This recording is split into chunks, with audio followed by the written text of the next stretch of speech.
Salah satu ancaman utamanya memang karena ada kekhawatiran TAP MPR saat itu menghapuskan dui fungsi ABRI. Tapi yang saya mau katakan, di hari-hari yang sama TAP MPR yang tadi kita bicarakan itu disahkan dengan ongkos yang sangat mahal. Ibu Sumarsi sampai hari ini masih menagih. Bu Sumarsi dulu sekretaris di fraksi Golkar. Dalam sebuah sidang paripurna di tahun 2001, ketika paripurna DPR membahas hasil panitia khusus Trisakti Semanggi I, Semanggi II, ia melempar telur busuk ke dalam paripurna. Paripurna itu sidang yang mulia. Tapi kalau seorang ibu yang pernah melahirkan, membesarkan seorang anak, lalu melempar telur busuk, itu artinya politik kita tidak punya kemuliaan. Politik kita tidak punya kebesaran-kebesaran yang sifatnya membawa kemaslahatan.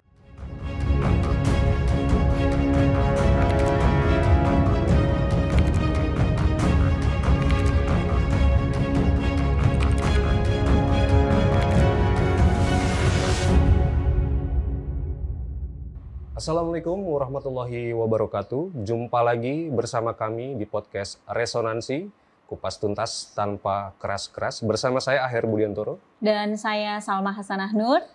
Oke, kita hari ini akan membahas isu yang tengah hangat diperbincangkan di ruang-ruang publik. Apa nih Salma, bisa disampaikan nih isu yang ingin kita kupas tuntas? Oke Mas Aher, hari ini kita akan mengupas tuntas isu yang sedang hangat diperbincangkan, hangat kembali diperbincangkan ya, karena sudah berkali-kali sebenarnya, tapi kita bawa kembali di Resonansi, yaitu terkait rencana pemberian gelar pahlawan nasional kepada Presiden kedua Republik Indonesia Bapak Soeharto. Oke, tentunya isu ini memang cukup hangat ya, membelah dua kubu ya, di masyarakat, pro kontra, akhirnya menimbulkan polemik juga. Ada yang menganggap kubu Soeharto apologis, ada juga yang menyebut kubu kaum yang gagal move on, Mas Aher. Oke, nah kayaknya kalau kita bahas ini berdua aja kayaknya kurang seru ya. Yes, nah, di studio kita sudah hadir dua orang narasumber kita yang akan mengawali diskusi kita pada hari ini. Yang pertama ada Bapak Dr. Muhammad Idris Lena. Beliau adalah Ketua Umum DPP Satkar Ulama Indonesia sekaligus anggota Dewan Pembina ya Pak ya, Ketua Dewan Pembina DPP Partai Golkar. Selamat datang Pak Idris. Selamat datang Pak Idris. Kemudian narasumber kita yang juga menarik nih statement-statementnya yang perlu kita dengar juga nih ya. Vokal ya? Vokal, sangat vokal. Beliau adalah seorang aktivis yang concern di masalah hak-hak asasi manusia. Mas Usman Hamid, Direktur Eksekutif Amnesty International Indonesia. Selamat datang Mas Usman Hamid. Terima kasih Bapak dan Mas sudah hadir di podcast Resonansi ini siang hari ini. Kalau ngobrol topik yang tadi disampaikan Salma kayak kurang seru ya kalau kita nggak sambil ngopi nih. Mas Usman, Pak Idris mau minum apa? Wah, boleh. Saya nggak ngopi. Karena topik kita lumayan berat ini. Ya. Arabica. Arabica, pakai susu dikit biar jadi Kopassus. Kopi dikit isi susu gitu maksudnya? Saya teh saja. Teh ya Pak. Oke. Nah sambil menunggu hadirnya kopi dan tehnya di Resonansi ini kita ada ritual namanya mesin resonansi Pak dan Mas. Mesin resonansi ini saya akan beri pertanyaan cepat saja, tidak usah diperjelas, hanya jawab singkat saja. Saya mungkin akan ke Pak Idris Laina dulu ya Pak ya. Pak Idris, pernah tidak khawatir di demo aktivis karena pembelaan Bapak kepada Pak Soeharto? Enggak, karena beliau adalah pahlawan pemimpin bangsa Indonesia. Oke, tidak pernah khawatir di demo? Tidak sama sekali. Baik. Yang kedua ya Pak, pilih mana? Gelar pahlawan nasional untuk Soeharto atau Golkar menang pemilu tanpa bawa-bawa Orde Baru? Dua-duanya. Dua-duanya. Kan cepat ya. Iya, dua-duanya. Dua-duanya. Yang terakhir, satu hal dari zaman reformasi yang bikin Bapak kangen zaman Orba. Banyak hal, saya kira tidak bisa dibandingkan. Tapi dua hal yang berbeda, tapi dua-duanya luar biasa. Satu halnya bisa tidak Bapak sebutkan? Iya. Yang Bapak kangen? Dengan Orde Baru maksudnya. Yes, ya, pembangunan nasional yang menurut saya sangat masif pada saat ini. Oke, baik. Terima kasih Pak Idris atas jawaban cepatnya. Ya. Sekarang kita masuk ke Mas Usman Hamid. Mas, jujur, ada nggak sih momen waktu kecil Mas Usman justru ikut nikmatin stabilitas Orba? Oh, ibu saya fungsionaris Golkar. Oh, begitu? Iya. Ibu saya fungsionaris Golkar, pengurus Al-Hidayah DKI Jakarta, bolak-balik pegangsaan, bolak-balik anggrek, kantor-kantor Golkar, dan kenal banyak dulu oleh senior-senior Golkar. Tiap pemilu pasti ibu saya diundang Pangdam Jaya. Karena punya masa banyak ibu saya itu. Ada sejarahnya sebenarnya keterikatannya. Ada ya. Yang kedua Mas, kalau dikasih kesempatan 1 menit ngomong langsung ke Pak Soeharto, Mas Usman bakal bilang apa? Pak, untuk apa mengambil alih kekuasaan Soekarno? Kalau untuk membuat Indonesia kekayaan alamnya diambil oleh kepentingan asing. Dalam Pak Idris. Begitu. Ya. Yang terakhir Mas Usman, satu hal dari Orde Baru yang walau pahit, tapi tetap harus diakui itu efisien. Apa ya? Oh, kalau di jalan raya dulu orang mogok pasti ada segitiga merah itu. Sekarang enggak, pakai daun-daun. Jadi ketertiban di jalan ya. Tapi saya kira mungkin jumlah pertumbuhan kendaraan memang luar biasa. Sehingga memang hukum itu sudah seperti sarang laba-laba yang diterabas oleh burung-burung besar. Jadi sarang laba-labanya nggak mungkin cukup untuk menjerat pelanggar-pelanggar yang begitu banyak dan besar. Harusnya sarang laba-labanya ditambah nggak sih Pak? Iya mungkin ya. Ya begitu ya. Mungkin, ya. Oh ya Mas. Oke baik, Kakak Yahya minumnya. Sebelum kita mulai kita nikmatin minum dulu Pak ya kopinya. Iya. Waalaikumsalam. Assalamualaikum warahmatullahi wabarakatuh. Kopi apa air putih nih Bang? Kopi. Ada yang kopi. Alhamdulillah. Iya. Yang tehnya? Tehnya nanti. Ini Pak, silakan. Baik. Terima kasih. Silakan, Nah, Pak, Kakak diminum. Yahya, mumpung ada Mas Usman Hamid dan Pak Idris Lena, Siap. bagaimana Kakak Yahya hari ini? Saya punya pantun untuk Ya. panggilnya Pak Idris Lena. Lena sama Mas Usman Hamid ya. Adik juga boleh. Oh, gitu. Oke, saya pergi ke pasar beli pepaya. Cakep. Pulangnya bawa bunga kenanga. Cakep. Pak Idris Lena angkat suara. Cakep. Dar. Mendukung Soeharto jadi pahlawan negara. Wes, cakep Kakak Yahya. Agak sedikit grogi ya? Iya. Kalau untuk Pak Usman Hamid, burung elang terbang ke timur. Cakep. Melintasi awan tak kenal mundur. Cakep. Pak Mas Idris, Mas Usman Hamid bicara lantang dan jujur. Amin. Tolak gelar masa lalu tak terukur. Asik. Ya. Cakep Kakak Yahya. Jadi saya juga punya pantun untuk kita semua. Kiri gunung, kanan gunung, di tengah-tengahnya air mengalir. Cakep. Anda bingung, saya juga bingung. Iya, iya. Ya sudahlah, kita Sama-sama dengar petua agar suasananya mencair. Oke, dengar petuanya. Boleh saya. Boleh. Saya orang Riau. Iya. Sangat menjadi tradisi di Riau berpantun. Oke, boleh Pak Idris. Sebetulnya saya mau pakai sampirannya beliau. Pergi ke pasar, beli pepaya. Cakep. Jangan lupa beli bunga kenanga. Cakep. Cakep. Memberi penghargaan kepada pahlawan bangsa itu adalah menghormati jasa mereka. Wih, cakep. Oh, iya. Mas Usman? Waduh, saya orangnya langsung aja. Iya, to the point ya, gitu. Saya nggak punya kemampuan yang bersifat sastra pujangga gitu. Oh gitu ya? Harus dikasih amunisi lagi. Oke, Ayo, Pak. baik. Terima kasih Kakak Ayo, Mas. Yahya. Makasih. Makasih minumannya. Kakak Yahya. Nah, sekarang kita masuk ke pembahasan yang lebih dalam lagi nih, Mas dan Pak. Mungkin nggak dalam-dalam dulu ya, saya akan mau ngawali pertanyaan yang ringan-ringan dulu nih kepada Pak Idris dan Mas Usman. Ketika Bapak mendengar nama Soeharto, pertama kali yang ada di pikiran Bapak tuh apa? Ya, Pak Harto itu mengisi kemerdekaan. Mengisi Mengisi kemerdekaan. kemerdekaan. Kalau Dan Mas banyak hal yang dilakukan. Ya. mengisi kemerdekaan. Oke. Mas Usman, ketika mendengar pertama kali nama Soeharto, Militer. militer, identik dengan kepemimpinan militer, Kepemimpinan militer, penyeragaman. penyeragaman. Oke. Ada lagi?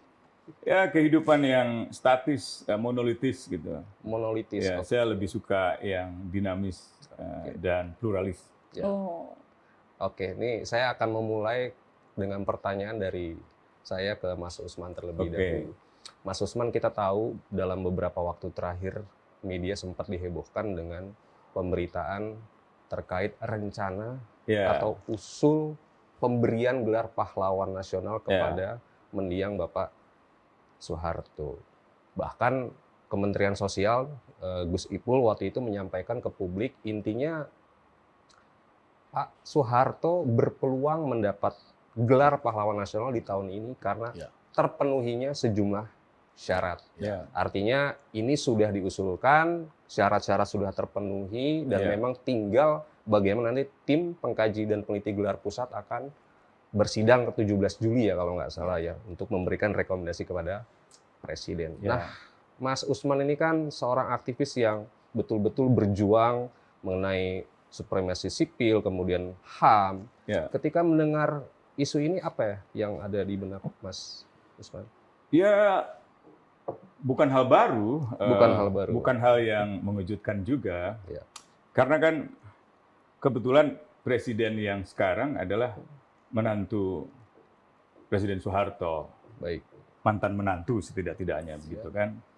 Dan yang kedua, sebelum menjadi presiden kan Prabowo juga menyatakan bahwa jika ia menjadi presiden, ia akan menetapkan Soeharto sebagai pahlawan nasional. Jadi ketika mendengar itu saya tidak merasa terkejut sama sekali gitu. Artinya ketika mendengar tidak terkejut ya? Apa karena memang sudah 2 kali sempat diajukan masalahnya? Saya kira udah berkali-kali ya.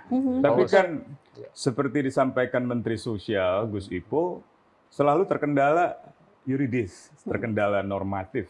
Betul. Yaitu TAP MPR nomor 11 tahun 1998 tentang penyelenggaraan negara yang bersih dari korupsi, kolusi, dan nepotisme. Nah, Gus Ipul waktu itu mengatakan karena ada semacam perubahan di tingkat MPR, maka kendala normatif itu bisa jadi tidak ada lagi. Nah, persoalannya kan sekarang apa benar ada perubahan di MPR?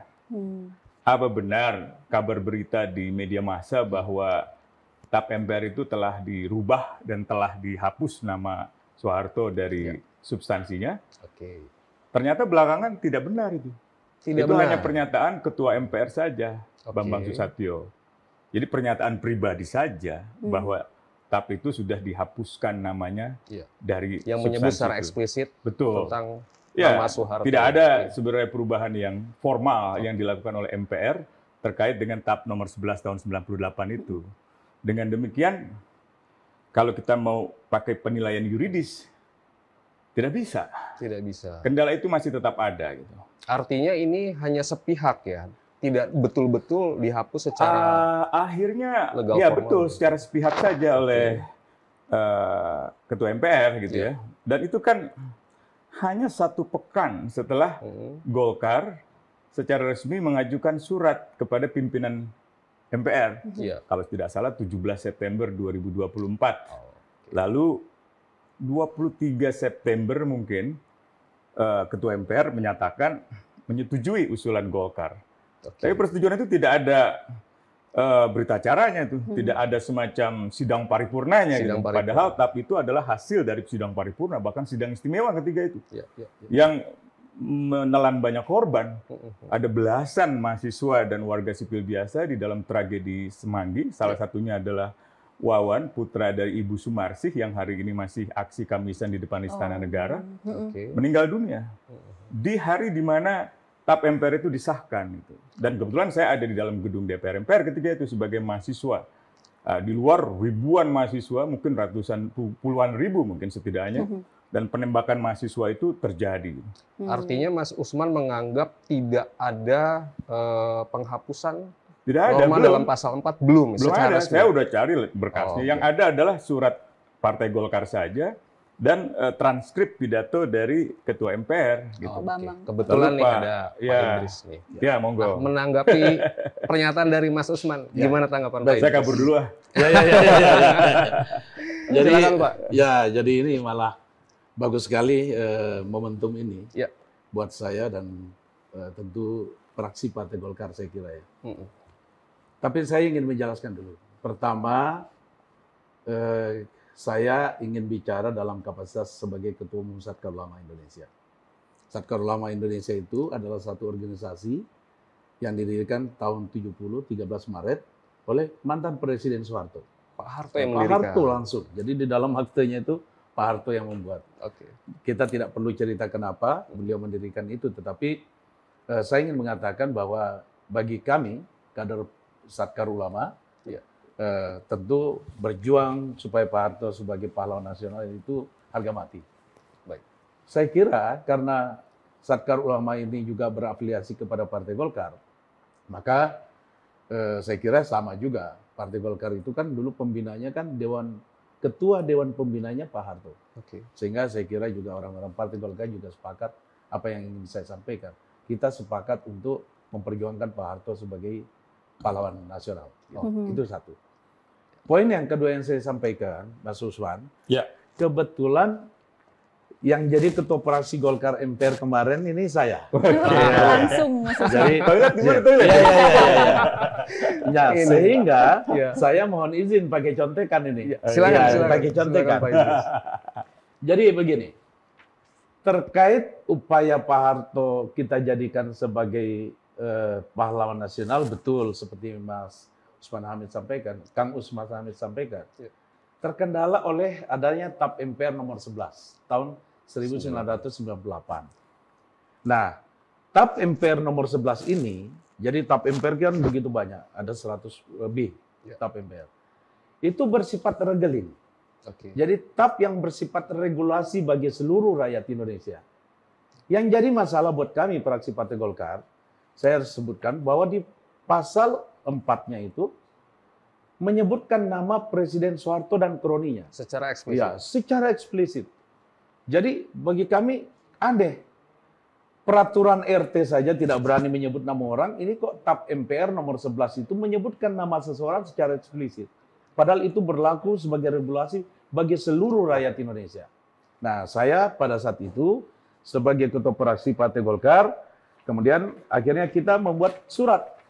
Ya, surat yang saya kirim atas nama teman-teman ke pimpinan fraksi Partai Golkar dan seluruh anggota fraksi Golkar. Ya.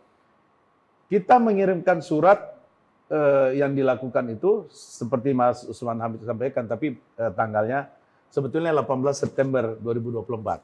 Jadi, Dibuat 17, ya, dikirim ya, 18. ya, dibuat tanggal 17, dikirim tanggal 18. Oke. PP 02 LPG MPR RI tahun 2024. Ya. Ini tentang TAP MPR itu. Apa yang ingin kami tanyakan? Mhm. Yang kami sampaikan kepada pimpinan MPR pada saat itu, kami minta dikaji ulang tentang TAP MPR ini. Karena kenapa? Bagaimana mungkin ada satu kebijakan, bahkan menjadi norma, karena di dalam Undang-Undang nomor 13 tentang 13. peraturan perundang-undangan kan itu TAP MPR masih berlaku. Ya. Sehingga kenapa kok menjadi peraturan bagi seluruh rakyat Indonesia, tapi ada nama seseorang. Kami minta dibersihkan nama itu. Nah, ini yang harus diketahui masyarakat. Tidak ada pencabutan, Mas Usman Hamid. Ya. Tidak ada pencabutan, tidak ada pembatalan, karena kita tahu TAP MPR nomor 1 telah menyatakan bahwa MPR tidak lagi punya kapasitas untuk menerbitkan TAP MPR baru. Apalagi membatalkan yang lama. Tetapi karena ini bersifat regeling, dia enmaleh sebetulnya. Enmaleh itu sesuatu yang sudah dilaksanakan, ya sudah selesai. Sudah. Ya. Pak Harto di dalam surat kami itu menyebutkan, beliau sudah melaksanakan kewajiban sebagai warga negara. Sudah diperiksa oleh kejaksaan, Ya. tapi kemudian kejaksaan menerbitkan surat SKP 3, surat keterangan pemberhentian penyidikan dan penyelidikan dan penyidikan terhadap mantan Presiden Soeharto. Artinya sudah selesai Tahun berapa dilaksanakan. itu, Pak Idris? Kenapa? 2006 ya? Ya, 2000. 2000. Jadi, kalau sudah melaksanakan tugasnya sebagai warga negara, kewajibannya sebagai warga negara, nah, ada surat resmi yang diterbitkan oleh pimpinan MPR, bukan Bamsud ini. Bukan Mas Bamsud sebagai ketua, bukan. Diterbitkan dan ditandatangani oleh seluruh ketua dan pimpinan MPR, wakil ketua, 9 orang, surat jawaban pimpinan MPR kepada pimpinan fraksi Golkar MPR RI nomor B13721 tertanggal 24 September 2024 tentang kedudukan pasal 4 TAP MPR nomor 11 MPR 1998. Isinya saya cuma mencatat 2 poin penting. Apa itu? Poin pertama, bahwa materi muatan pasal 4 yang tadi saya persoalkan, kami persoalkan, nomor 11 1998, yang secara eksplisit menyebutkan nama mantan Presiden Soeharto itu, secara pribadi dengan ini dinyatakan. Jadi MPR itu tidak menerbitkan TAP baru, tapi beliau itu, jangan lupa MPR yang menerbitkan, MPR yang menerangkan dong. Nah, menyatakan sudah dilaksanakan. Artinya Pak Harto sudah melaksanakan kewajibannya sebagai warga negara. Berarti selesai dong. Nggak ada masalah Pak Harto. Yang kedua, nah ini pun penting juga, bahwa dalam semangat persatuan dan kesatuan, apalagi Mas Usman Hamid ini kan mantan ibunya Hidayah, aduh saya dekat sekali. Dia Hidayah dan fraksi Golkar. Serta bersaudara pada kehidupan berbangsa, bernegara yang bersumber dari ajaran agama dan nilai-nilai luhur budaya bangsa yang tercermin dalam Pancasila sebagai aturan acuan dasar dalam berpikir, bersikap, dan bertingkah laku dalam kehidupan berbangsa. Pimpinan MPR RI mendorong agar jasa dari pengabdian mantan Presiden Soeharto yang telah memimpin Indonesia selama lebih dari 3 dekade dapat diberikan penghargaan yang layak sesuai peraturan perundang-undangan. Ya tentu Undang-Undang Nomor 20 tentang tanda jasa dan seterusnya. Nah, ini kemudian pada akhir masa jabatan MPR, saya waktu itu sebagai ketua fraksi Golkar MPR, dibawa ke sidang paripurna dan disetujui oleh seluruh sidang paripurna.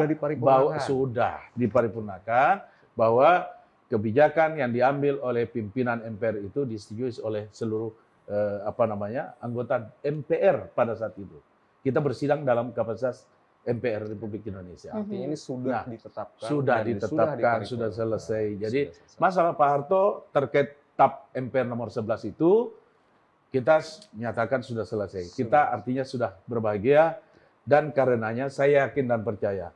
Ini sama sekali tidak ada kaitannya Pak Harto menantunya jadi mantan menantunya jadi presiden atau tidak. Saya meyakini dengan sudah diterbitkan surat dari MPR ini, maka insya Allah perjuangan kami untuk supaya Pak Harto diberikan gelar pahlawan nasional, insya Allah akan berhasil. Artinya secara hukum di MPR sendiri di internal sudah menyelesaikan, karena sudah diparipurna. Ya, sudah diparipurna. Kira-kira begitu, Mas. Ya, saya menjelaskan. Masuk Mas Usman, tanggapannya gimana? Oke.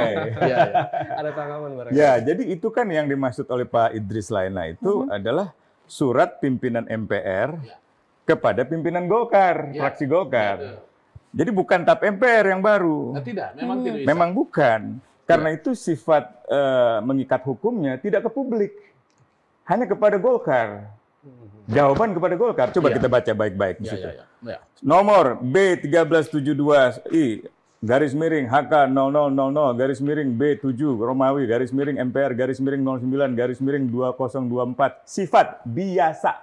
Padahal TAP MPR itu dulu sifatnya istimewa. Kalau ini sifatnya biasa. Lampiran tidak ada. Perihal kedudukan pasal 4 nomor 11 Romawi garis miring MPR garis miring 1998. Kepada yang terhormat pimpinan fraksi Partai Golongan Karya MPR RI di Jakarta. Dan seterusnya. Jadi itu adalah surat pimpinan MPR kepada pimpinan fraksi. Itu tidak bisa mengikat saya, tidak bisa mengikat masyarakat secara luas gitu. Jadi apalagi kalau diletakkan di dalam hierarki peraturan perundang-undangan yang tadi Pak Idris sebut tentang misalnya status perundang-undangan begitu. Dia di bawah undang-undang ini, di bawah peraturan ini orang surat keputusan, surat pimpinan MPR. Sementara TAP MPR itu di atas undang-undang, di bawah undang-undang dasar. Karena di atas undang-undang, maka dia sangat berlaku. Di atas undang-undang artinya ada azas usum lex superiori derogat legi inferiori. Jadi TAP MPR itu lebih tinggi daripada undang-undang. Bahkan kalau DPR dan pemerintah bikin undang-undang saja, belum tentu bisa mengubah MPR itu. Itulah sifat keistimewaan dari sidang istimewa saat itu. Jadi saya kira saya menghormati sikap fraksi Golkar, saya menghormati sikap pimpinan MPR, tapi saya harus katakan bahwa secara yuridis dia tidak mengikat secara hukum kepada masyarakat. Dia bukan produk hukum, apalagi yang setara dengan undang-undang. Tidak, di bawah, jauh di bawah undang-undang gitu. Di bawah TAP MPR juga. Kira-kira begitu kalau jawaban singkat saya. Baik, ya. Jadi begini, Mas Usman, jadi begini. Toilet gimana toilet? Masih nyari toilet. Jadi TAP MPR kita itu sekian banyak yang sudah diterbitkan, kemudian TAP MPR pada tahun 2003, kemudian MPR bersidang pada 2003. Meninjau seluruh TAP MPR yang ada. Itu ada 6 poin penting. Dari sekian banyak TAP itu, ada 8 TAP yang dinyatakan dicabut dan dinyatakan tidak berlaku. Itu pasal 1. Pasal 2-nya menyatakan TAP MPR yang dinyatakan tetap berlaku dengan ketentuan ada 3 TAP. Kemudian pasal 3, ketetapan MPR berlaku sampai terbentuknya pemerintahan hasil pemilu tahun 2024. Itu ada 8 TAP. Pasal 4, nah ini terkait dengan Pak Harto. TAP MPRS dan MPR berlaku sampai terbentuknya dengan undang-undang. Itu ada 2 TAP. Termasuk TAP MPR nomor 11, MPR 1998. Artinya begini, Mas. Sebetulnya tanpa Golkar mengirim surat pun, ini sudah terbentuknya undang-undang. Kan perintahnya di situ adalah pelaksanaan TAP MPR nomor 11 itu penyelenggaraan negara bersih, bebas KKN, korupsi, kolusi, dan nepotisme. Dengan terbentuknya undang-undang, sebetulnya sudah dijalankan, sudah dilaksanakan. Tidak perlu lagi kita persoalkan. Kenapa undang-undang terbentuk? Ya, kita lihat ada KPK sudah dibentuk oleh pemerintah, sudah selesai dilaksanakan. Terkait dengan Pak Harto, itu yang menjadi persoalan kami. Karena kenapa? Tidak mungkin ada undang-undang tentang Pak Harto, nggak mungkin. Tapi kita hanya minta keterangan dari lembaga yang menerangkan, loh Pak Hartonya sendiri bagaimana? Mereka mengatakan bahwa Pak Harto sudah selesai melaksanakan kewajibannya sebagai warga negara dan sudah tidak ada masalah untuk mengenai status hukumnya. Gitu. Nah, pasal 5 TAP MPR yang dinyatakan berlaku sampai habis pemilu 2024, pasal 6 TAP MPR tidak perlu dilakukan tindakan hukum lebih lanjut karena bersifat inmaleh, telah dicabut, bersifat final, dan telah selesai dilaksanakan. Jadi Mas Usman, rasanya memang perlu perlu ngopi. Bukan. Jadi kalau tadi istilahnya ada yang bukan gagal move, bukan. Kita perlu kelihatannya rakyat Indonesia ini mulai kembali ke hati nurani kita bahwa saatnya untuk saling memaafkan. Oh, begitu. Kita sudah mulai harus berpikir bahwa kita lupakan luka-luka sejarah masa lalu dan kemudian, ya saya sangat menghormati Mas Usman yang luar biasa memperjuangkan hak asasi manusia, tetapi di lain pihak kita juga bicara rasa kemanusiaan sebagaimana asas dalam penerbitan dan penetapan tanda gelar gitu. Kemanusiaan bahwa ternyata manusia ada salahnya, tapi ada juga jasanya yang tidak bisa kita lupakan. Gitu Mas. Jadi saya merayu nih sebetulnya nih. Lagi merayu beliau ini. Merayu Mas Usman. Iya, memaafkan begitu. Mas, Oke. Iya. Jadi ya kita bisa ketemu di Idul Fitri lah untuk memaafkan. Iya. Kan gini ya. Ya. Jadi saling memaafkan. Siap. Memaafkan itu berarti ada subjek yang dimaafkan Iya. dan ada subjek yang memohon permaafan. Iya. Subjek yang dimaafkan dan memohon permaafan hanya bisa diketahui kalau kesalahannya diidentifikasi. Ya. Kesalahannya apa? Dan bukan hanya diidentifikasi, tapi diakui. Apakah itu sudah terjadi? Belum. Itu yang pertama. Ya. Yang kedua, tadi Pak Idris dengan baik menjelaskan tentang pentingnya ke depan kita melakukan rekonsiliasi nasional. Lalu menjelaskan TAP MPR yang sudah dilaksanakan dan yang belum. Ya. Ada satu TAP MPR yang sangat relevan dengan gagasan tentang rekonsiliasi nasional dan belum dilaksanakan, yaitu TAP MPR nomor 5 tahun 2000 tentang pemantapan persatuan dan kesatuan nasional. Ini yang saya sampaikan kepada Pak Fadel Muhammad ketika menjelaskan pentinglah kita lakukan rekonsiliasi nasional. Dan surat pimpinan MPR itu adalah langkah rekonsiliasi nasional. Saya katakan, kalau memang kita ingin rekonsiliasi nasional, kenapa kita tidak melaksanakan TAP MPR nomor 5 tahun 2000 tentang pemantapan persatuan dan kesatuan nasional? Karena di sana pemerintah diamanatkan untuk membuat undang-undang tentang Komisi Kebenaran dan Rekonsiliasi. Komisi Kebenaran itu untuk mengidentifikasi apa yang salah di masa lalu. Diidentifikasi, diakui. Dan tentu saja mereka yang mengalami ketidakadilan di masa lalu diberi tempat untuk bercerita, untuk bersaksi gitu. Menjelaskan itu semua. Itu belum dilaksanakan. Kenapa tidak menggunakan TAP itu? Kalau hanya tanda tangan di antara pimpinan fraksi, itu namanya rekonsiliasi elit, bukan rekonsiliasi nasional gitu. Jadi kalau mau rekonsiliasi nasional, maka di dalam TAP MPR itu kita diwajibkan untuk mengungkapkan kebenaran.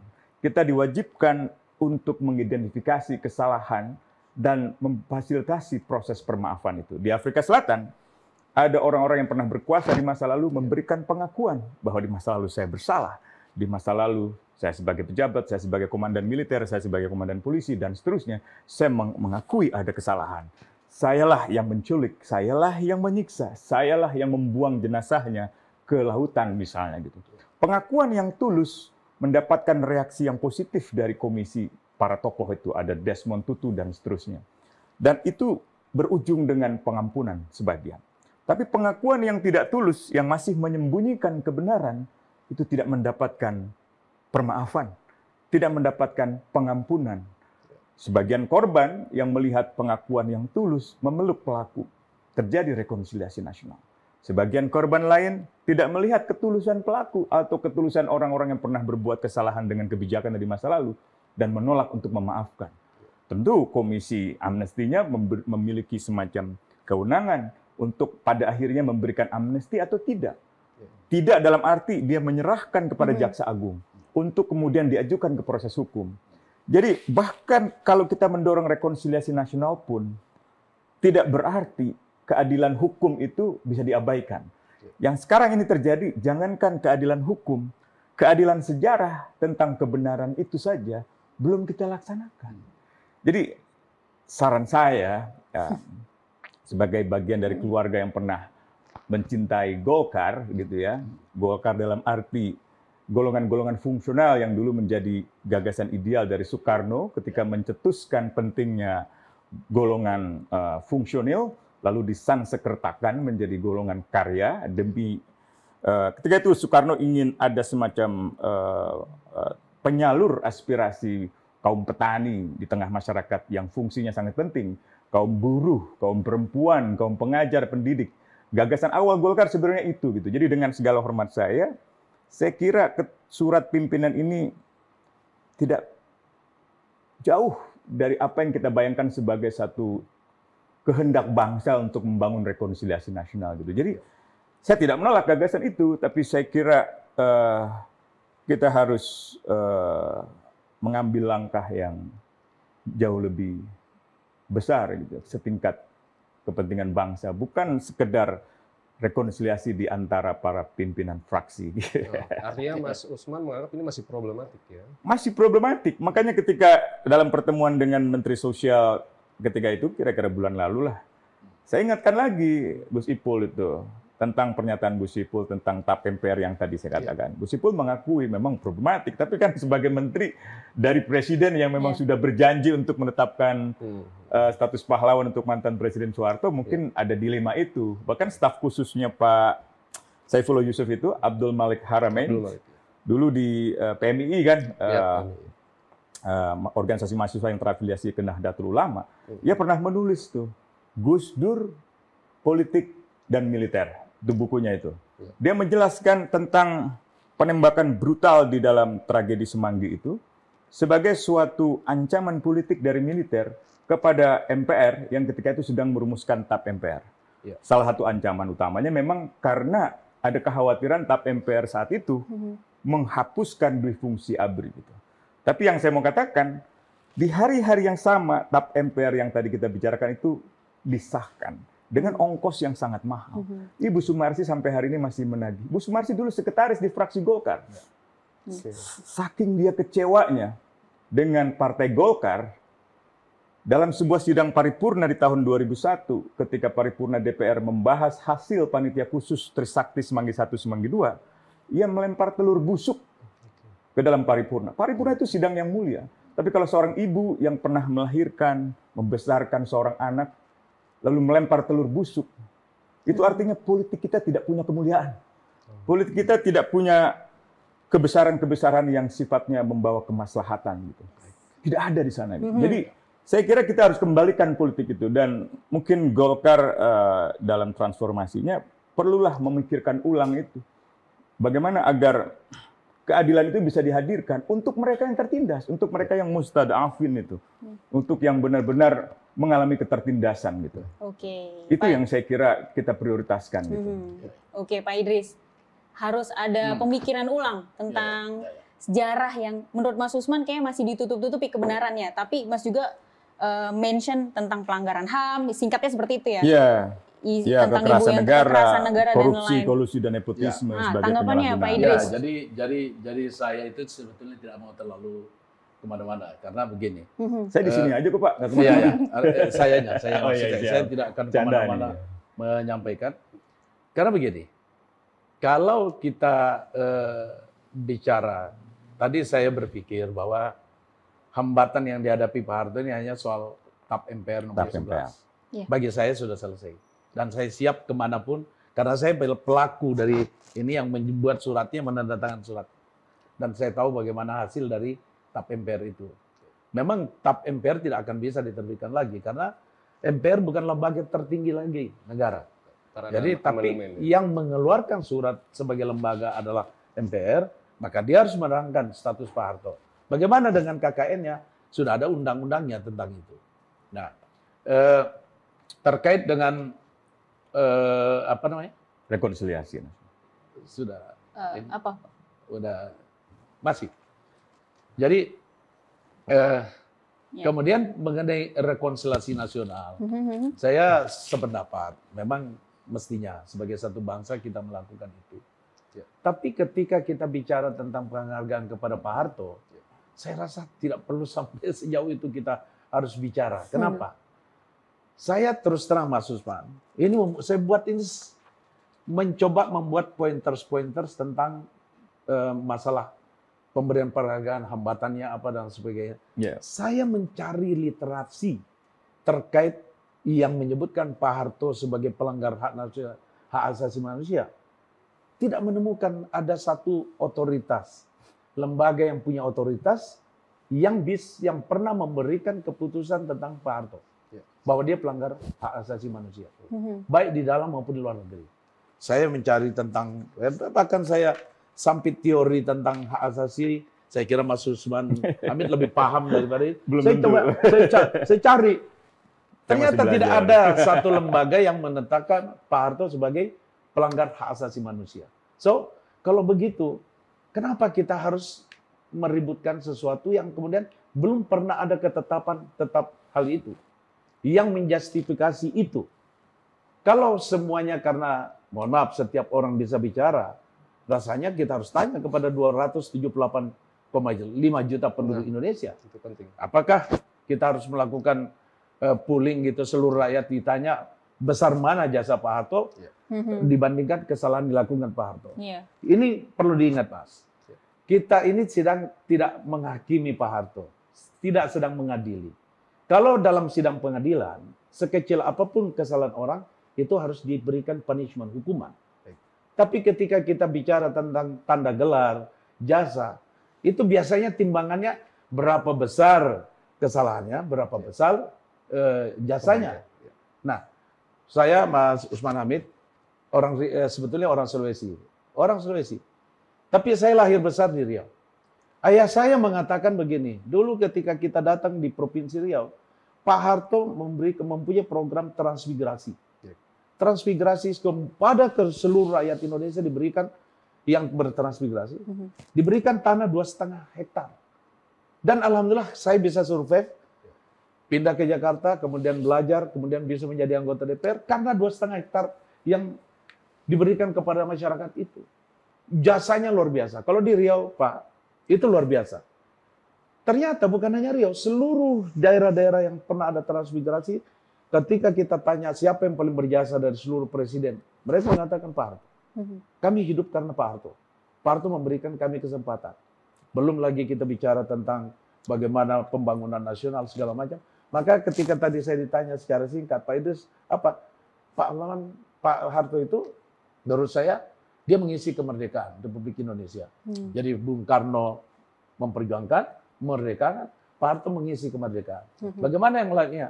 Melakukan pembangunan sebagaimana menjadi kewajiban sebagai warga negara dan sekaligus Presiden Republik Indonesia. Gitu. Kira-kira begitu. Ini di kode. Udah dikasih kode. Iya. Suruh nambah kopi kan. Iya, nambah kopi. Tadi Pak Mas Usman sempat menyinggung soal rekonsiliasi nasional ya. Nah, terkait ini ada semacam ungkapan yang disampaikan Gus Ipul, Mensos, terkait rencana pemberian gelar pahlawan nasional kepada mendiang Pak Harto ini dengan menggunakan pepatah Jawa. Mikul dhuwur Mendem jero. Mendem jero. Nah, kalau kita terjemahkan ya dalam konteks ini, ya itu pentingnya menjaga kehormatan orang lain dengan memendam keburukannya dan menjunjung tinggi kebaikannya. Nah, dalam konteks ini nih, Mas Usman, Mas setuju nggak jika diasosiasikan ke dalam pemberian gelar untuk mendiang Pak Harto? Iya, kembali ke dalam falsafah kita bernegara. Kita mau membangun Rechtsstaat, negara hukum, atau apa yang kita mau bangun? Tadi Pak Idris menyampaikan, Pak Idris orang Sulawesi. Itu falsafah semacam itu dalam tradisi Jawa mirip seperti Sirina Pace di dalam orang Bugis, menjaga kehormatan. Tapi kita sedang bicara proses hukum formal di dalam bernegara. Ada undang-undang dasar, ada TAP MPR, dan ada undang-undang. Yang seluruhnya belumlah kita laksanakan secara baik. Sama halnya ketika tadi Pak Idris menjelaskan, secara pribadi Pak Harto telah melaksanakan tugas, yaitu proses hukumnya sudah selesai. Secara yuridis memang seseorang yang meninggal dunia, otomatis tanggung jawab pidananya itu hilang. Dan kewenangan negara mungkin tidak lagi ada untuk menuntut. Kenapa? Karena dalam konsep hak asasi manusia, orang yang diadili harus diberi kesempatan untuk membela diri. Jadi tidak mungkin ketika itu ia diadili secara in absentia, secara tanpa kehadirannya. Pertanyaannya adalah, lalu statusnya apa? Apakah ia terbukti bersalah atau tidak bersalah? Pak Idris mengatakan bahwa dia tidak bersalah, atau kalaupun ada kesalahannya lebih banyak jasanya. Nah, pertanyaannya siapa yang menentukan itu? Kalau kita bicara hukum, maka otoritas hukum tertinggilah yang punya kewenangan itu. Bisa saja Mahkamah Agung, katakanlah gitu. Tadi Pak Idris katakan, oh Jaksa Agung sudah menerbitkan SKP 3, SKP 2. Waktu itu saya cukup berdebatlah dengan Pak Abdurrahman Saleh yang menjadi Jaksa Agung. Pak Abdurrahman Saleh mengatakan, kasus ini harus dihentikan. Sebagaimana kasus Pinochet, Jenderal Augusto Pinochet di Chile, yang dulu ketika berkuasa juga mengambil alih kekuasaannya Salvador Allende, kekuasaan pemerintahan sipil. Lalu ia mau diadili, bahkan sempat ditangkap di London atas permintaan jaksa dari Spanyol. Nah, rujukan Jaksa Agung Indonesia untuk pengalaman Chile yang menghentikan perkara hukumnya Jenderal Pinochet berbeda. Karena di dalam konteks Pinochet, Mahkamah Agung lah yang menghentikan perkara itu. Alasannya karena kesehatan. Dalam kasus Indonesia bukan Mahkamah Agung, tapi Jaksa Agung. Dia belum ada pada titik final. Dia masih di tengah itu. Dia masih dalam proses menuntut seseorang, mendakwa seseorang. Dan dalam kasus itu, mantan Presiden Soeharto statusnya terdakwa. Tidak ada dari kami yang mengatakan, ya pasti bersalah atau sudah bersalah. Tidak. Dia terdakwa. Bahkan ketika ia meninggal dunia, yang dilakukan oleh pemerintah bukan mengampuni kesalahannya, tapi mengejar tanggung jawabnya di dalam penyalahgunaan dana yayasan itu. Ada 7 yayasan itu. Diajukan ke proses hukum lewat gugatan perdata Kejaksaan Agung ke pengadilan. Dan berujung dengan rata-rata terbukti ada penyalahgunaan itu. Dan 7 yayasan itu diwajibkan untuk membayar ganti rugi. Kalau tidak salah, belum semuanya membayar ganti rugi. Baru 1 seingat saya yayasan yang membayarkan ganti rugi gitu. Jadi dengan singkat saya ingat katakan, ketika ia meninggal dunia, statusnya masih terdakwa untuk dugaan korupsi sebesar 419 juta dolar, beserta dengan gugatan pemerintah yang berujung dengan pengabulan oleh pengadilan atas penyalahgunaan uang di dalam 7 yayasannya. Jadi dengan status hukum itu, kita tidak bisa hadapkan pada tadi pandangan mikul dur mendem jero. Silahkanlah untuk keluarganya, untuk masyarakat Jawa yang ingin katakanlah menerapkan itu di dalam kehidupan, dalam sudut pandang kebijaksanaan lokal. Tapi kalau kita mau menegakkan hukum, negara hukum, kita harus benar-benar mengikuti kaidah-kaidah hukumnya, mengikuti prinsip-prinsip hukumnya untuk siapapun. Dan itu esensi dari TAP MPR nomor 11 tahun 98 itu. Dia mau mengatakan negara harus diselenggarakan dengan bersih dari korupsi, kolusi, dan nepotisme. Pada siapapun. Termasuk mantan presiden. Yang ingin dikatakan di situ kan, no one above the law. Tidak ada seorang pun yang boleh ada di atas hukum. Semua orang diletakkan dalam kesetaraan, dalam persamaan derajat, persamaan hak dan martabat itu. Nah, di situ saya kira letak problematisnya. Apakah sudah ada putusan MA yang mengatakan, katakanlah, mantan Presiden Soeharto tidak bersalah? Belum ada. Status Kejaksaan Agung ketika itu menghentikan perkaranya bukan karena perkara itu bukan dianggap korupsi. Bukan karena buktinya kurang. Kalau buktinya kurang, pasti Jaksa Agung mengeluarkan SP3, bukan SKP2. Kalau SP3 jelas, buktinya tidak cukup untuk diajukan ke tingkat penuntutan. Tapi Jaksa Agung meyakini buktinya cukup untuk diajukan ke persidangan. Namun demikian, karena ada alasan kesehatan, dihentikanlah penuntutan itu.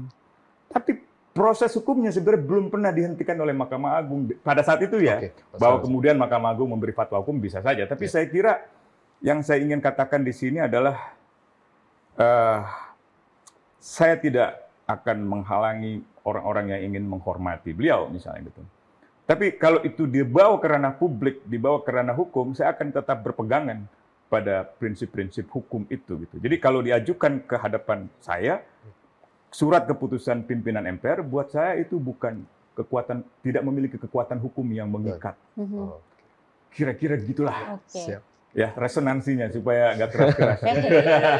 Memangnya Mas Hamid, jika gelar ini benar-benar diberikan, itu apa implikasinya terhadap gerakan keadilan dan Nah, saya itu kan mahasiswa yang ikut menyuarakan pengakhiran kepresidenan. Mas Hamid Trisakti ya? Saya mahasiswa Universitas Trisakti, saya Fakultas Hukum saat itu. Jadi kalau kami mahasiswa Indonesia tahun 98 menggulingkan kepemimpinannya, ditanya gitu, apa implikasinya? Kalau yang kami gulingkan itu pahlawan, berarti yang menggulingkan itu penjahatnya kan kira-kira gitu. Itu kan ketika itu kami sudah merasa penyelenggaraan negara sudah tidak lagi bisa dipertahankan, sudah ada di depan mata kita korupsi moral, korupsi di mana nilai-nilai kebangsaan itu direduksi menjadi kepentingan bukan bangsa tapi kepentingan keluarga, anak jadi menteri, anak jadi anggota DPR, kepentingan proyek buat kroni, kepentingan proyek buat keluarga gitu. Musisi seperti Iwan Fals sampai melahirkan lagu Bento misalnya gitu kan. Untuk menjelaskan fenomena politik itu secara sastra ya, secara tanpa langsung gitu. Juga kerjasama ekonomi dunia misalnya IMF, kita berhutang banyak ketika itu dan sudah jatuh temponya kita tidak bisa membayar hutang. Makanya ada foto yang sangat fenomenal itu antara Presiden Soeharto dengan IMF. Presiden Soeharto sedang menandatangani letter of intent, IMF dengan cara seperti ini menempatkan Indonesia itu. Dan tak lama kemudian kan saya kira Transparansi Internasional meletakkan mantan Presiden Soeharto sebagai salah satu pemimpin terkorup. Lalu PBB mengeluarkan inisiatif namanya STAR, Stolen Asset Recovery. Jadi pemulihan aset-aset yang dicuri oleh sejumlah penguasa dari mulai Marcos, Ferdinand Marcos sampai dengan Jenderal Soeharto. Dan salah satu yang terkorup sayangnya dari Indonesia gitu. Nah ini problem bersama gitu. Saya tidak ada yang pribadi di sini. Kalau bicara pribadi tadi, ibu saya orang Golkar dan seterusnya. Tapi saya tidak ingin bicara yang pribadi. Saya ingin bicara kepentingan negara, kepentingan bangsa. Gitu.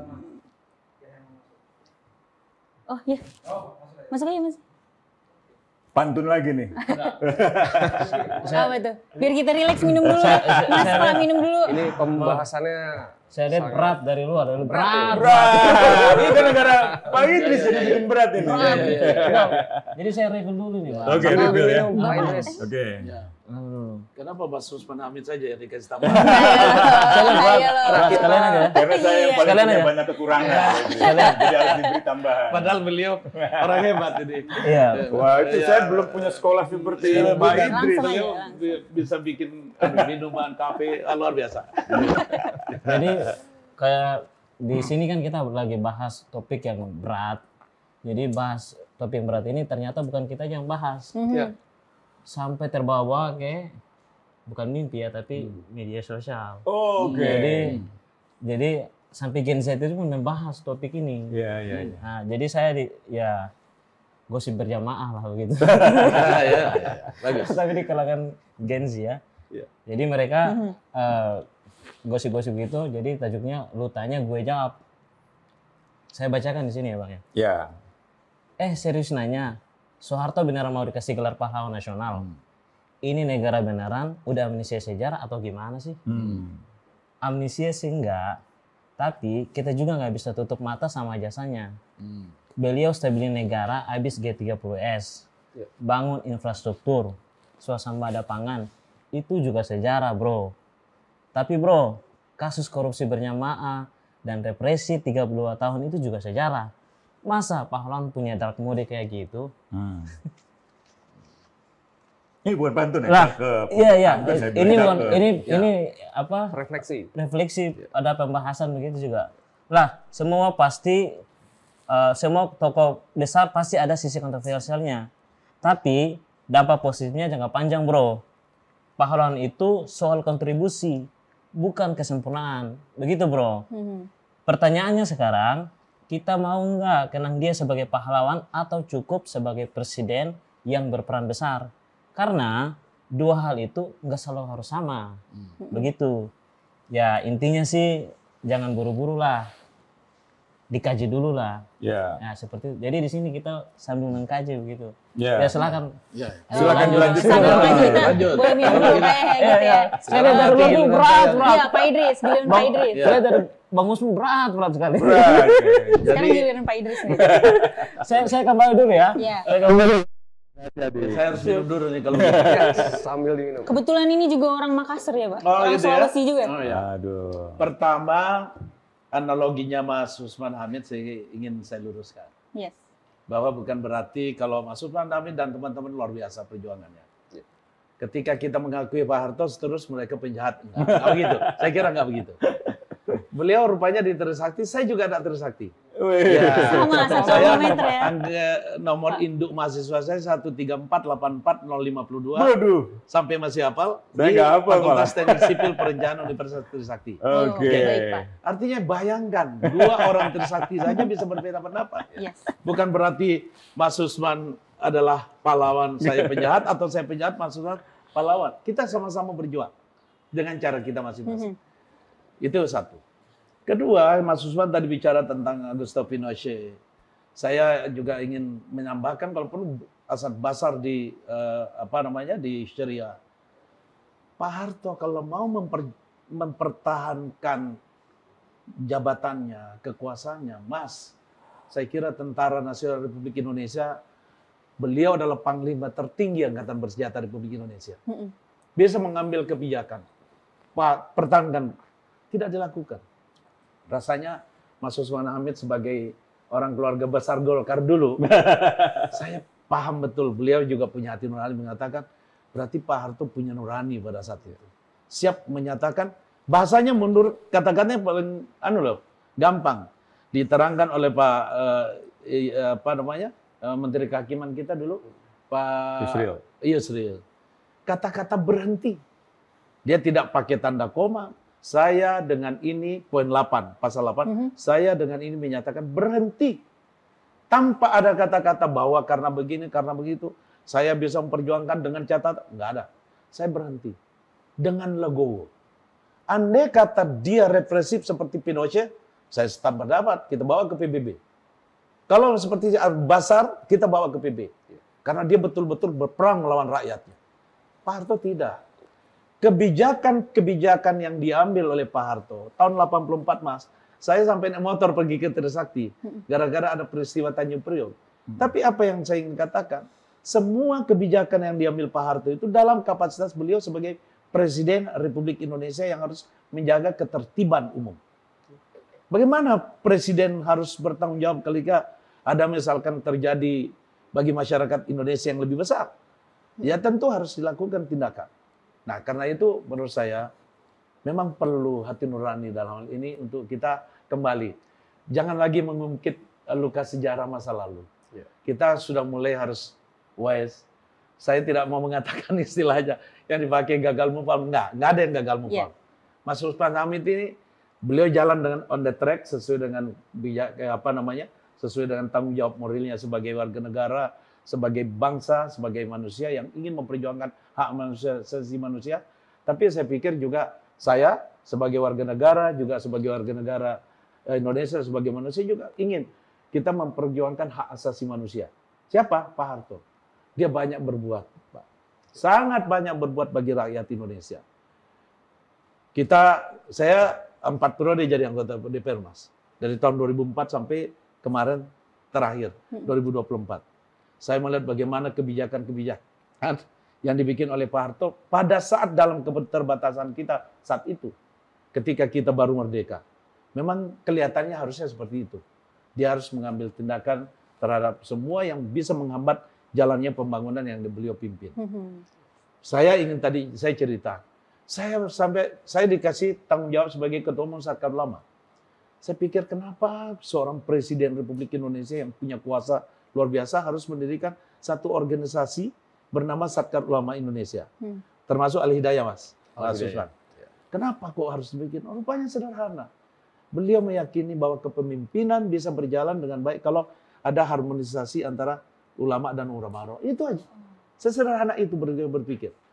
Jadi kalau bicara tentang apa yang dilakukan Pak Harto, sekali lagi ketika kita ingin memberikan jasa, kita tidak menghakimi seseorang, tetapi kita timbang yang benar dengan hati nurani yang tulus, dengan penuh perasaan.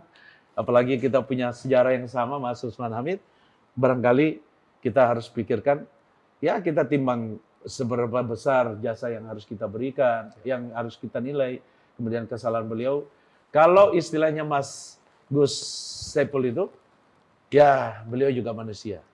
Termasuk Menteri Sesnek mengatakan beliau juga manusia yang tentu ada salah, ada kebaikan, dan saya kira kita perlu pertimbangkan bahwa memberikan tanda jasa buat Pak Harto bukan berarti yang lain penjahat. Tidak sama sekali.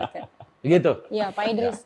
Koreksi jika saya salah. Sepertinya Golkar itu konsisten ya, sangat konsisten. Mendukung mendukung pemberian gelar pahlawan terhadap Bapak Soeharto ya. Yang menjadi pertanyaannya, apakah Golkar itu sendiri siap menghadapi resistensi publik, termasuk dari para korban-korban Orde Baru, kemudian kita tahu di media juga masih digodok sekarang. Apakah tidak khawatir? Tidak, karena kami juga sudah melakukan survei. Survei kita ternyata masyarakat Indonesia majoriti tetap mendukung. Bukan mendukung, artinya tadi penduduk Indonesia kan 278,5 juta. Ayo, siapa yang mau menanyakan ke mereka satu persatu? Saya rasa antara yang menolak dan yang menerima, ya ini pakai perasaan. Tapi kita melakukan survei, oh ternyata banyak yang rakyat kita yang kemudian menyadari bahwa saya kira bukan hanya Pak Harto, seluruh pemimpin bangsa kita ini punya kelebihan. Oh iya. Harus kita hargai. Bahwa ada kesalahan, yang itulah manusia. Jadi kalau kita tanya berapa banyak yang menolak, berapa banyak, apakah ada resistensi? Ada resistensi ya. Tapi seberapa besar Kami juga tidak gegabah untuk melakukan itu. Saya yakin dan percaya bahwa apa yang kami lakukan sudah sesuai dengan apa yang menjadi amalan beliau sebagai Presiden Republik Indonesia. Mas Usman juga melakukan survei publik tidak terhadap isu kalau ini? beliau, Bagaimana? Ya, saya bukan tipe orang yang percaya pada utilitarianisme. Satu cara pandang yang memandang sesuatu itu ditentukan oleh seberapa banyak orang yang memiliki pandangan yang sama. Sesuatu dipandang baik, dipandang benar, atau dipandang buruk atau salah, dengan ukuran seberapa banyak orang mengatakan itu salah, atau buruk, atau seberapa banyak orang mengatakan itu jahat atau baik. Gitu. Itu pandangan utilitarianisme. Saya kira pandangan semacam itu bisa menjebak kita bahwa segala sesuatu yang ditentukan dengan angka seolah-olah adalah kebenaran. Nah, persis di sini kita ditantang untuk membangun satu kehidupan demokrasi yang substansial. Substansial dalam arti, apakah kebenaran itu ditentukan oleh semakin banyak orang yang mengatakan itu benar? Atau kebenaran adalah kebenaran, meskipun ia diyakini oleh satu orang. Sejarah para nabi itu memperlihatkan betapa kebenaran itu hanya diyakini oleh sedikit orang. The few, yang sedikit. The selected, yang terseleksi, atau the chosen, yang terpilih. Gitu. Orang-orang yang terpilih. Dengan kata lain, pandangan yang lahir dari survei, saya ragukan itu kebenarannya itu. Dalam pengertian ini, tidak mungkin kesalahan seseorang itu diukur berdasarkan survei itu. Tidak mungkin. Masyarakat kita memiliki pengetahuan yang berbeda-beda. Ya kalau kata Nabi, serahkanlah pada ahlinya. Artinya serahkanlah pada ahli hukum. Serahkanlah pada para yuris. Pada para ahli fikih ibaratnya gitu di dalam Islam. Nah itulah orang-orang yang ada di dalam lembaga-lembaga penegak hukum. Termasuk para hukama, para hakim-hakim di Mahkamah Agung. Itu yang saya tagih. Itu yang belum pernah tuntas kita laksanakan. Apalagi hari-hari ini kita disaksikan oleh sistem penegakan hukum Indonesia yang menyedihkan sebenarnya. Menyedihkan. Karena hukum jadi senjata untuk menekan lawan politik, untuk menekan suara kritis. Atau bahkan hukum digunakan untuk merampok aset-aset yang mungkin hanya ingin sekedar ganti pemain untuk menguasai sumber-sumber daya alam kita. Gitu. Jadi hukum bukan untuk keadilan di Indonesia sekarang. Hukum untuk mereka yang berkuasa. Dan hukum menjadi alat mereka yang bersenjata. Jadi di sini saya tidak percayalah dengan satu proses penentuan kesimpulan tentang mantan Presiden Soeharto lewat opini publik gitu. Banyak sekali kebijakan-kebijakan besar di dunia itu bukan karena survei, melainkan karena integritas pemimpinnya, karena pengetahuan pemimpinnya. Kan merdeka atau tidak merdeka bukan lewat survei, lewat pengorbanan para pendiri bangsa yang sedikit sekali. Kalau kita sebut 10 aja sekarang. Soekarno, Hatta, Syahrir, Tan Malaka, siapa lagi misalnya gitu. Kiai Agus Salim, Muhammad Nasir misalnya gitu.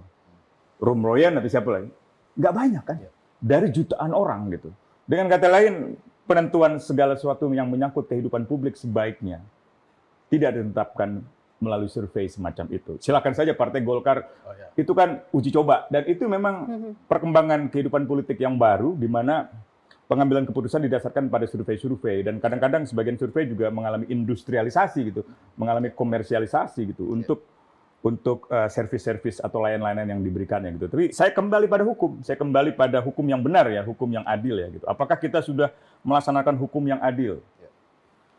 Saya kira belum. Kalau tadi dibandingkan dengan Jenderal Augusto Pinochet, sebenarnya tadi saya katakan sedikit kan soal pengesahan TAP MPR itu. Itu sebenarnya masa di mana reaksi mahasiswa masih sangat negatif terhadap pemerintahan Orde Baru.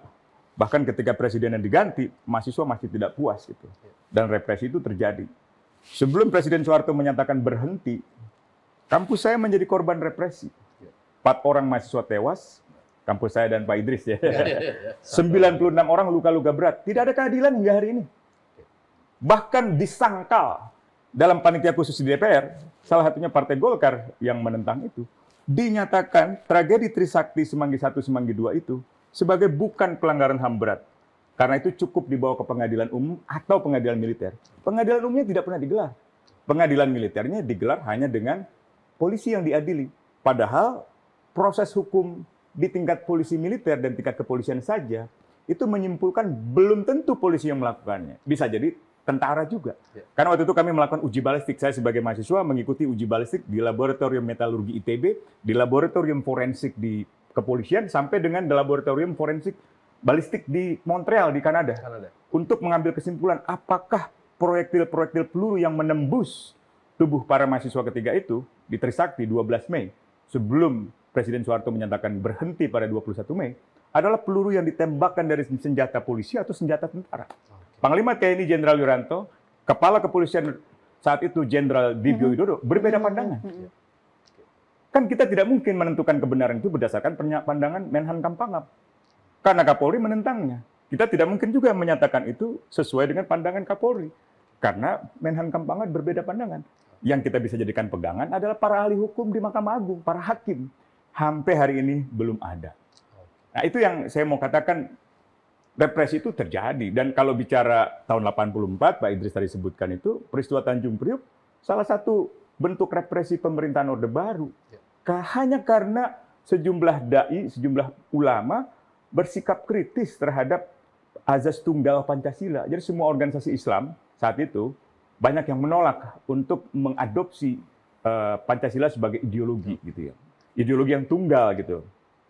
Nah, itu berbuntut dua peristiwa besar pelanggaran HAM berat. Yang pertama peristiwa Tanjung Priuk, yang kedua adalah peristiwa Talang Sari tahun 89. Ini komunitas muslim semua ini. Jamaah Warsidi di Talang Sari dan Jamaah Amir Biki di Tanjung Priok itu. Dua peristiwa yang ketika terjadi saya masih sekolah. Tapi ketika saya bekerja di LBH, di Kontras gitu, saya mempelajari perkara-perkara itu. Ternyata itu tidak bisa dipisahkan dari kebijakan penunggalan ideologi negara gitu. Itu belum lagi kalau kita tarik mundur lagi tahun 78 gerakan mahasiswa di ITB, Heri Ahmadi dan kawan-kawan yang direpresi hanya karena menolak penetapan Soeharto sebagai presiden dalam sidang umum setelah pemilu tahun 77 kalau tidak salah itu. Juga tahun 74 Malari.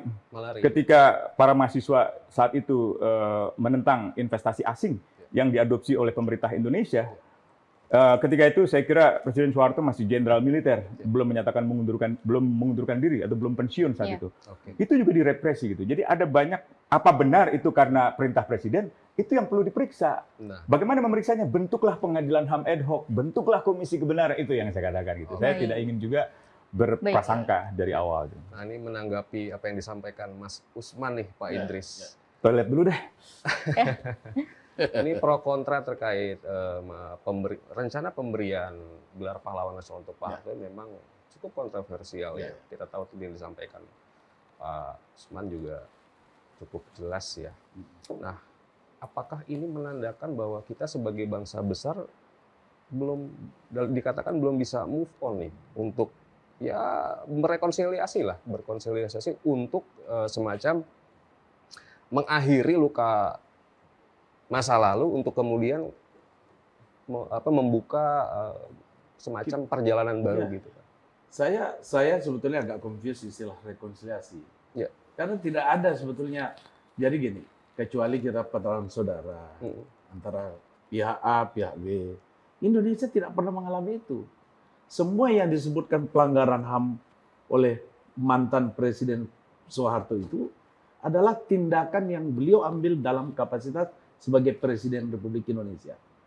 Bahwa ada yang suka, tidak suka, sampai sekarang di dunia manapun pasti terjadi pemimpin seperti itu. Artinya kebijakannya ditolak, ada yang menolak, ada yang menerima. Jadi tidak ada. Rekonsiliasi apa yang mau dilakukan? Siapa yang bertikai? Nggak ada. Bahwa kemudian ada ekses, ada yang meninggal, kita turut berlasungkawa dan terus terang, saya pribadi dan saya kira keluarga besar Golkar, kita menghargai apa upaya teman-teman yang sudah dilakukan untuk menegakkan HAM. Tapi perlu dicatat, yang saya selalu tanyakan tadi saya sampaikan, lembaga apa yang pernah memberikan justifikasi sebagai otoritas untuk melakukan itu, bahwa Pak Harto melakukan pelanggaran HAM? Tidak. Bahwa beliau dihentikan oleh kejaksaan, kejaksaan itu tidak akan menghentikan kalau tidak ada aturannya, ada rule-nya. Ada undang-undang mengatakan bahwa seseorang bisa diberhentikan penyelidikannya dalam hal tertentu, dalam hal ada alasan tertentu. Sekarang pun banyak orang yang misalkan diproses, ditangkap oleh kepolisian, kemudian dibawa ke kejaksaan. Jaksa kemudian melakukan SPK 3, pemberhentian karena tidak dianggap cukup bukti untuk dibawa ke pengadilan. Iya. Bagaimana Mahkamah Agung mau memberikan keputusan kalau Kejaksaan Agung nggak pernah memberikan berkasnya untuk diproses? Jadi saya ingin katakan begini, sederhana sebetulnya. Tidak ada satu lembaga apapun di Republik Indonesia ini yang pernah memberikan justifikasi, menjustifikasi, mengadili dan memutuskan bahwa Pak Harto itu melanggar HAM atau tidak. Itu berarti negara yang punya urusan, bukan Pak Harto. Saya bicara dalam konteks sebagai orang yang memperjuangkan Pak Harto. Kecuali kalau memang ada mengatakan begitu terus kami langgar, ya kita tidak.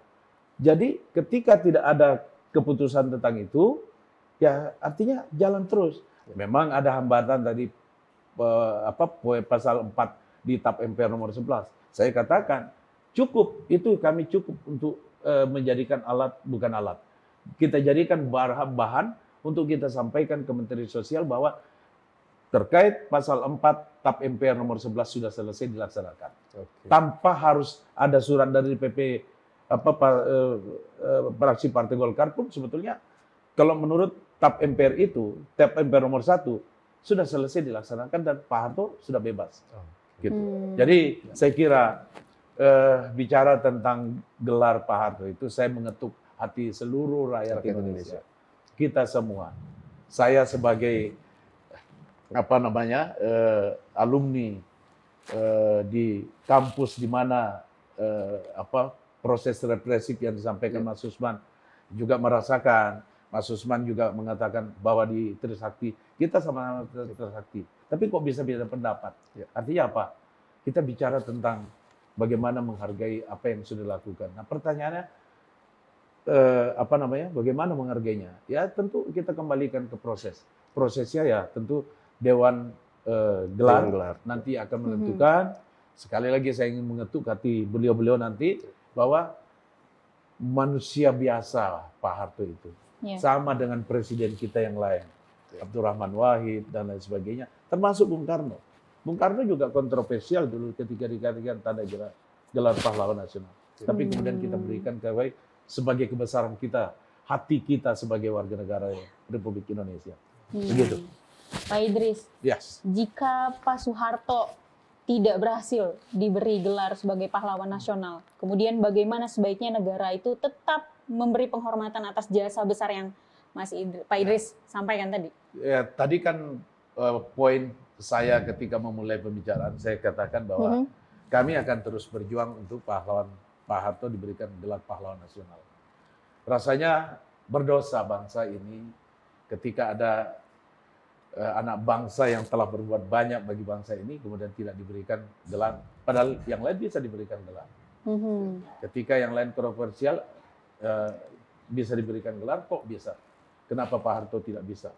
Jadi kita harus meletakkan diri kita itu, menurut saya begini, ini saya juga sebetulnya tidak terlalu happy dengan kata-kata harus survei, menanyakan kepada 278 juta Indonesia. Tidak. Karena seperti Mas Susman Hamid bilang tadi, sebetulnya ini soal nurani. Dulu tadi beliau umpamakan yang namanya agama kita pun ketika Nabi menyampaikan, tapi pada akhirnya Muslim menjadi agama yang nomor 2 terbesar di dunia. Artinya pada suatu saat masyarakat paham, oh ternyata tidak seperti itu. Dulu bagi orang lain di Mekah itu dianggapnya Nabi Muhammad itu melakukan sesuatu yang tidak sesuai. Tapi pada kenyataannya kita bisa menerima kebenaran. Kebenaran biarlah waktu yang menentukan. Begitu. Biarkan waktu yang menentukan. Betul. Gitu ya. Nah, Mas Susman Hamid, diem-diem aja nih kita tanya lagi nih berarti ya. Mas Susman Hamid, kemudian bagaimana seharusnya pendidikan sejarah di Indonesia ini memberikan pendidikan terhadap generasi yang sekarang, khusus spesifik terhadap tokoh Bapak Presiden Soeharto? Ya, Harus jujurlah sejarah itu. Harus jujur. Ya, harus jujur.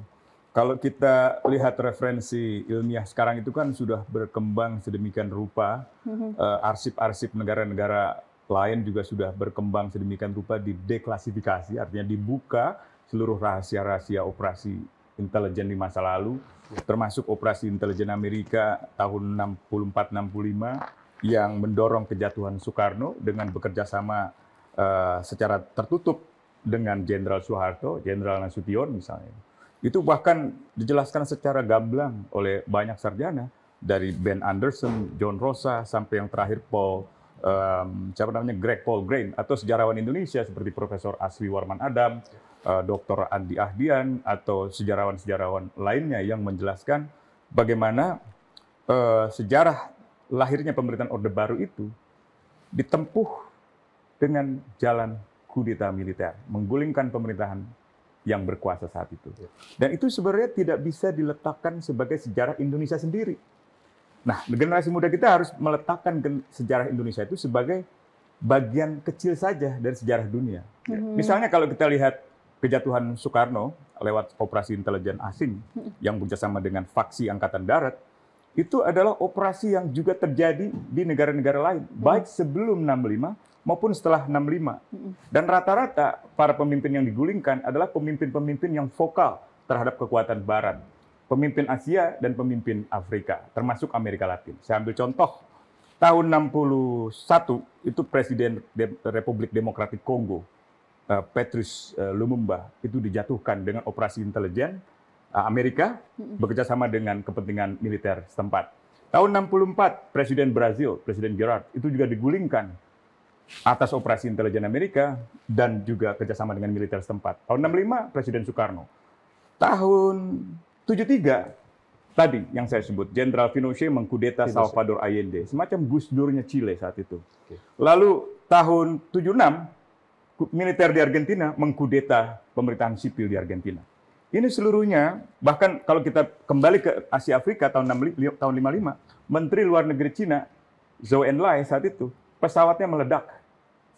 Pesawat itu hampir ditumpanginya karena ia sakit, dia membatalkan datang ke konferensi Asia Afrika untuk naik dengan pesawat berikutnya. Jadi, dan lalu Indonesia di bawah pemerintahan yang baru, yang pemerintahan militer, membentuk ASEAN bersama dengan negara Asia Tenggara. Bayangkan, kita tadi sangat besar, memimpin Asia, memimpin Afrika, memimpin perlawanan terhadap sistem kapitalisme yang eksploitatif dari negara-negara besar seperti Amerika. Tiba-tiba kita menjadi kaki tangan ekonomi dari Amerika lewat ASEAN. ASEAN itu sebenarnya kaki tangan ekonominya Amerika. Karena seluruh proyeksi ekonominya akhirnya mengekor ke Amerika. Vietnam berkali-kali mencoba melawan karena mereka lebih banyak orang-orang sosialis dan komunis. Tapi ditundukkan juga termasuk dengan invasi Amerika dalam perang Vietnam gitu. Jadi yang saya mau katakan di sini, banyak buku sejarah yang bisa dibaca oleh generasi muda. Janganlah sejarah itu kita tunggalkan, kita persempit dengan sejarah resmi seperti yang sekarang ini sedang dibuat gitu. Sejarah yang dalam istilah sarjana seperti Catherine McGregor, sejarah yang diseragamkan gitu. Seolah-olah ini adalah sejarah Indonesia yang katakanlah penuh dengan glorifikasi kejayaan militer, glorifikasi kejayaan Orde Baru yang sebenarnya banyak menyimpan manipulasi sejarah. Banyak sejarawan yang sudah membongkar. Orang-orang yang dulu begitu dekat dengan Presiden Soeharto, bahkan dari Golkar, misalnya Ketua MPR saat itu, Harmoko, orang paling tinggi di Golkar saat itu, menyatakan tidak lagi mendukung Presiden Soeharto.